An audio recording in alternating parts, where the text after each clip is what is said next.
দর্শক, নির্বাচন পরবর্তী খবরাখবর জানতে চাই। মুন্সিগঞ্জে যেতে চাই, সেখান থেকে আমার সহকর্মী আরাফাত রায়হান সাকিব আমার সাথে যুক্ত হচ্ছেন। সাকিব, যেসব জায়গায় সংঘর্ষ হয়েছিল ফলাফল ঘোষণার পর সেখানকার পরিস্থিতি কেমন দেখছেন আপনি?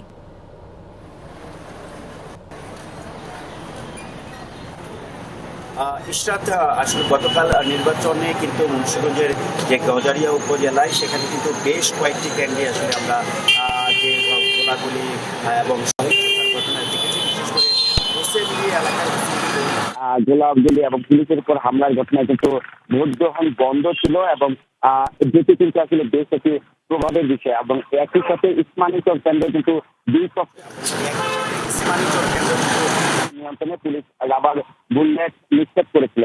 তবে আসার খবর যেটি সেটি হচ্ছে যে নির্বাচনী ফলাফল ঘোষণার পর নতুন করে কোনো আর সহিংসতা হয়নি এই উপজেলাটিতে। এবং আমরা যেটি জানতে পেরেছি যে এখন পর্যন্ত আসলে এই ঘটনার আইনি যে প্রক্রিয়া সেই বিষয়ে আমাদের সাথে সকালে অতিরিক্ত পুলিশ সুপারের সাথে কথা হয়েছিল।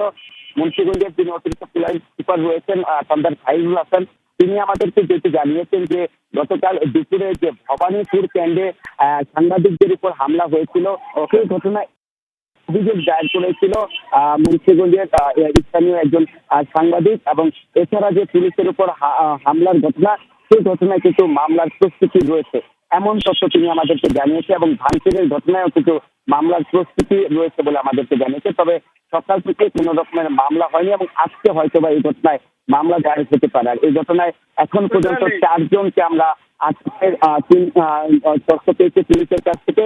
এবং পুলিশ যেটি জানিয়েছে তারা এই ঘটনার ফুটেজ সংগ্রহ করেছে এবং যে হোসেনদি এলাকায় পুলিশের গাড়ি ভাঙচুর করা হচ্ছিল এবং পুলিশকে লক্ষ্য করে যে গুলি বর্ষণ করা হয়েছিল, সেই ঘটনায় কিন্তু আসলে যে ফুটেজ রয়েছে সেই ফুটেজ দেখে শনাক্ত করা হবে। এবং পুলিশের পক্ষ থেকে প্রাথমিকভাবে যেটি জানানো হচ্ছিল গতকালের নির্বাচনে যে আনারস প্রতীকের প্রার্থী রয়েছিল আমিরুল ইসলাম।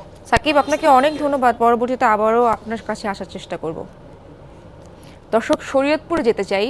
শরীয়তপুর থেকে আমার সহকর্মী SM শাকিল আমার সাথে যুক্ত হচ্ছেন। শাকিল, গত রাতে তো ফল প্রকাশের পর ঘটেছে সহিংসতা, বর্তমান চিত্র আপনি কেমন দেখছেন সেখানে, এবং পরিস্থিতি কি আইন শৃঙ্খলা বাহিনীর নিয়ন্ত্রণে কিনা?